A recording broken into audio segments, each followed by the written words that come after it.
Boses ng katotohanan Balitang mapagkakatiwalaan. Sandigan ng kabataan. para sa magandang kinabukasan. Ito ang Balita ng Bayan. Magandang araw, Pilipinas. Magandang araw, lungsod ng Gapan. Kami ang inyong mga tagapagbalita, Kyle Enzo P. Medina.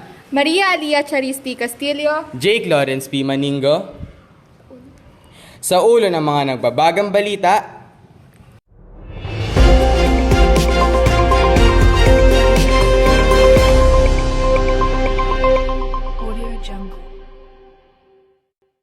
Nadadamang kainitan, posibleng pang tumaas. Face-to-face classes sa ibang lugar, kanselado na. dahil sa tumitinding init ng panahon, umabot na ng 45 Celsius ang pinakamataas na mararamdaman na inantala noong Abril 1, 2024 sa Dagupan, Pangasinan.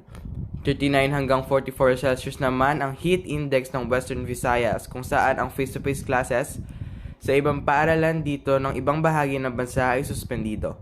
Posible pang mapalawit iyan kung tuloy-tuloy ang sobrang init ng panahon. Ang matinding panahon na ating nararanasan ngayon ay nakakaapekto rin sa ibang bahagi ng bansa, lalo na may El Nino at panahon ng tagtuyot. Dalawang patay matapos maaksidente. Ang sinakyang jeepney, 22 sugatan. Ito ay nangyari sa Lobo, Batangas. Ayon sa mga otoridad, pauwi galing sa outing ang magkakaanak nang mangyari ang aksidente. Nagpagewang-gewang daw ang jeepney sa pababang bahagi ng kalsada bago bumangga sa isang puno. 2 ang nasawi at sugatan naman ang 22 pang ibang sakay. Base sa investigasyon, overloaded ang sinasakyang jeepney at hindi naman daw lasing ang nagmamaneho. Sinusubukan pang kuhanan ng pahayag ang mga kaanak ng nasawi. Buong baka at 3 baboy sa Marinduque. Tinamaan ng rabies ayon sa Department of Agriculture. Posible ring tamaan ng rabies ang ibang hayop tulad na lamang ng baka at baboy. Ang sintomas ng rabies sa baka ay kapareho lang din ng nasa aso. Grabing paglalaway at maaring nauuwi sa kamatayan sa loob ng 3 hanggang 5 araw.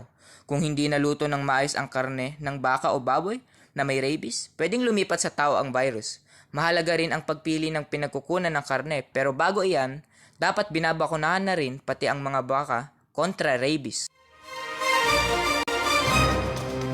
Malubhang sakit na pertussis kumakalat na. Posibleng pagtaas ng kaso, posibleng pagbalik ng pandemya. Ang pertussis o whooping cough ay nakakahawang sakit ng baga na sanhi ng Bordetella pertussis. Ito ay nagdudulot ng mahigpit na paghinga matapos umubo. Naiipasa ito sa pamamagitan ng mga respiratory droplets ng ating katawan. Halimbawa ay pag-ubo, pagbahing at paghinga.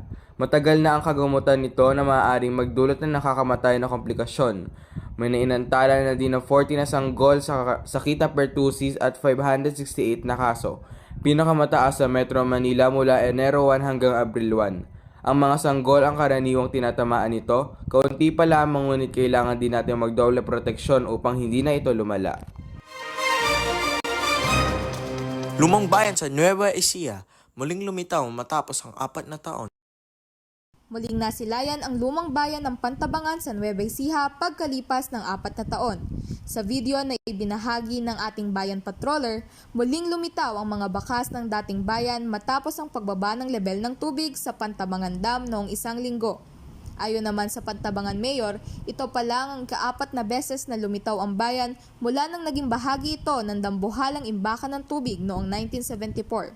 Bukod sa ngayong taon, lumitaw ang bayan noong taong 1983, 2014 at 2020. Ang mga residente ng lumang bayan ay lumikas sa tinatawag na ngayon na bagong bayan.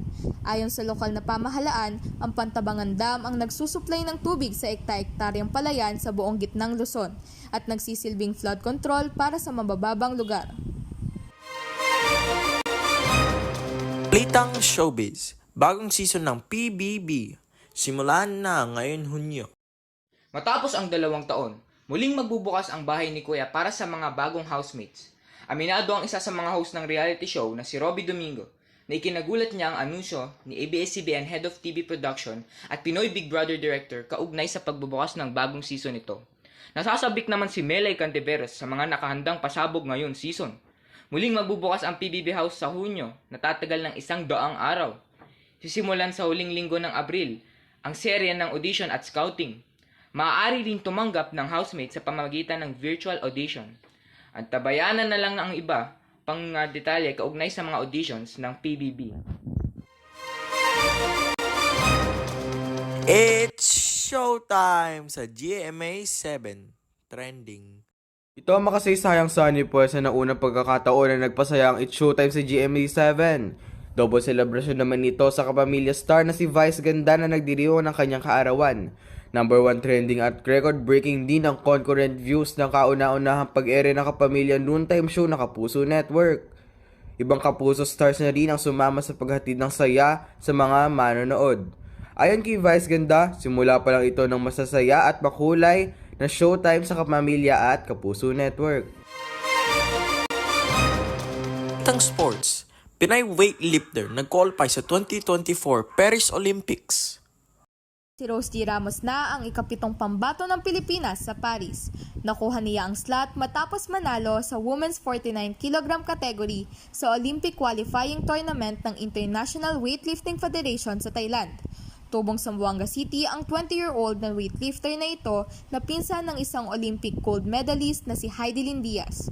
Kanyang ipinakita ang kanyang pinakamahusay na pagganap sa tunay na galaw at kasanayan niya pagdating sa larangan na ito at talaga namang kahanga-hanga ang kanyang kagalingan. World Championship gaganapin sa Pilipinas. Pilipinas, napiling maging host country para sa FIVB Volleyball World Championship 2025. Ayan inanunsyo ng Philippine National Volleyball Federation. Ayon sa FIVB, kampante daw sila na kakayanin ng bansa na mag-host ng ganitong kompetisyon. Ito ang unang beses na magaganap ang torneo sa Asia simula noong 2006. Magaganap ang tournament na ito sa Setyembre 12 hanggang 18, 2025. Binubuo naman ng 32 na mahuhusay na volleyball teams ang maglalaban-laban sa championship sa susunod na taon. Isang spot na ang nilaan para sa kasalukuyang champion ng bansang Italy at hindi mawawala ang bansang Pilipinas. Nescafe Original, may tapang ng dagdag na kape. Kayang kape-kape, ang sarap at aroma. Muli tayong babangan. Nescafe Original, may tapang na di susuko.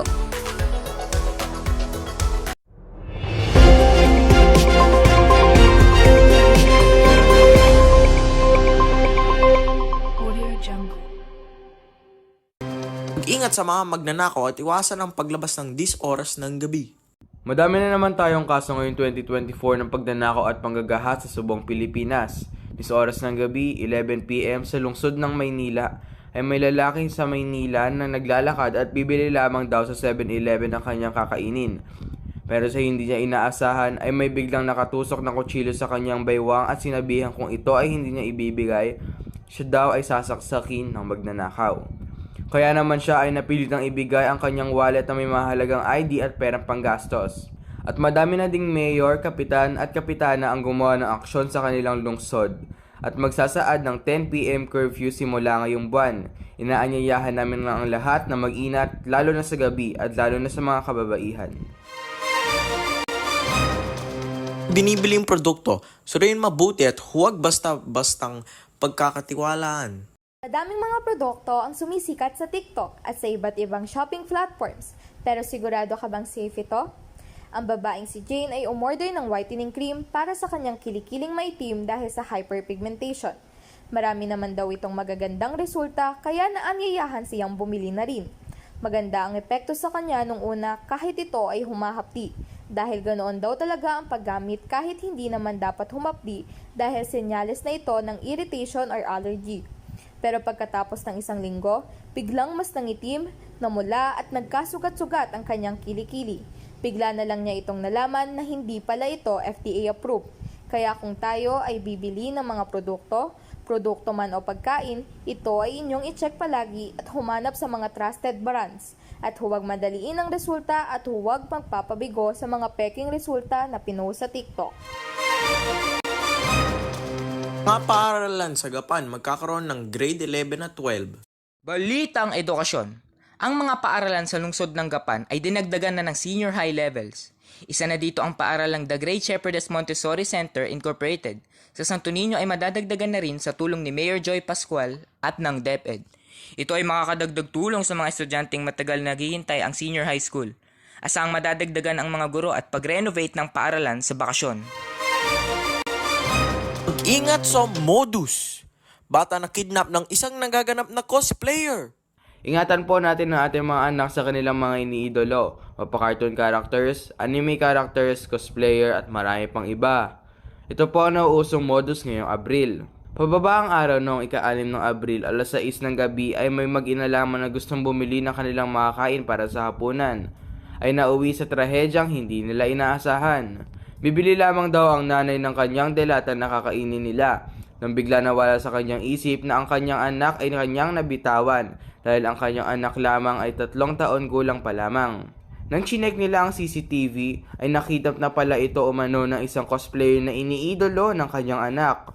Labis na takot ni Mami Josie ang nangyari sa kanyang anak ay sinisingil umano daw siya ng kidnapper ng 3 milyon kapalit ng anak niya.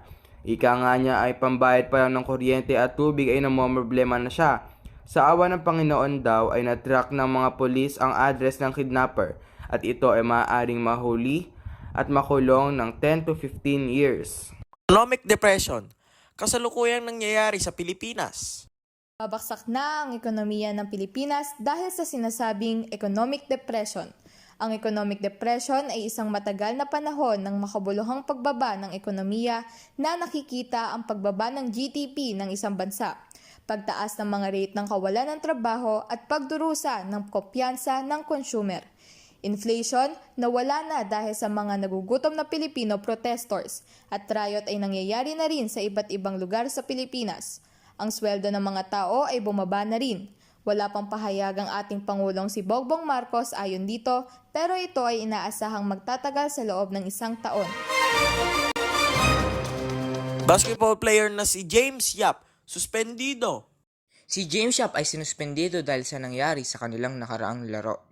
Matatanda ang sinuntok ni James Yap ang kanyang kalaro na si Mark Pingris dahil sa hindi sinasadyang naitulak nito si James sa kalagitnaan ng laro. Kaya naman gumanti ng suntok ito. Dahil dito, siya ay sinuspendido ng 1 linggo sa kanilang koponan.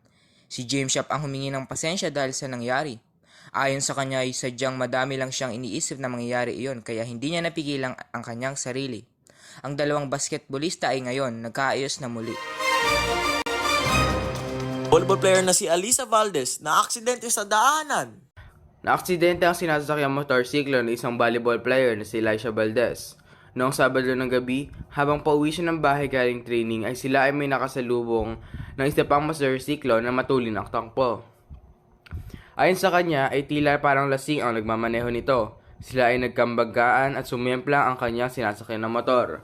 Dahil dito ay nagtamo siya ng mga galos-galos sa kanyang katawan at kasalukuyan naggaling sa ospital. Buti na lamang hindi gaon kabilis ang pagtakbo ng kanyang motor at hindi masyadong malala ang injury na kanyang nakuha. Maine Mendoza, tigil showbiz muna dahil sa iniindang karamdaman. GMA actress Miss Maine Mendoza ay titigil muna sa showbiz at magpapagaling sa kanyang iniindang seryosong sakit. Si Maine ay nagkaroon ng sakit na tinatawag na cancer fatigue. Sabi ni Maine sa kanyang interview bago siya makonfine sa ospital ay may iniinda na siyang mga simptomas ng fatigue cancer tulad ng laging napapagod, laging walang enerhiya at hirap sa pag-focus at pag-iisip. Kaya tumigil muna siya sa taping at madedelay ang palabas na dapat nilang simulan sa Disyembre. Sabi naman ni Maine ay paayos-ayos na ang kanyang pakiramdam dahil naaalagaan siya ng kanyang doktor at mga magulang, asawa at sa gabay ng Panginoon. Sabi din ni Maine na baka bumalik na siya sa showbiz at taping sa January 2025. Ann Curtis, buntis! Ang artistang si Ann Curtis ay napabalita ang nagdadalang tao muli sa ikalawa niyang anak. Ayon sa mga katrabaho niya, madalas itong nakakaramdam ng pagkahilo at nakikita na susuka nitong mga nakarang araw. Ang mga netizens ay napansin rin ang kanyang Instagram post, ang biglaang paglaki ng kanyang tiyan. Ang kanyang asawa naman na si Erwan Yusuf ay lubos na nag-alak noong nalaman ng balitang ito dahil magkakaroon na ng kapatid ang kanilang unika iha na si Dalia Amelie. Ang mag-asawa ay umaasang lalaki na ang kanilang susunod na anak.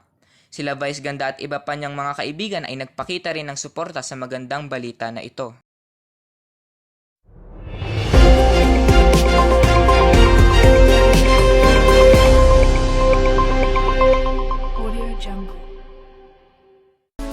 time for a moment to breathe. Follow me and see. Relax with the natural tea. C2 green tea, 100% natural tea. Brewed fresh for you and me. Enjoy relaxing with natural tea.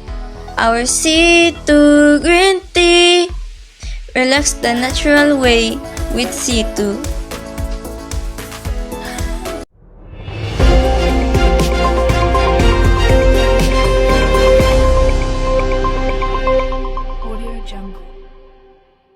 Muli, kami ang inyong mga mapagkakatiwalaang tagapagbalita.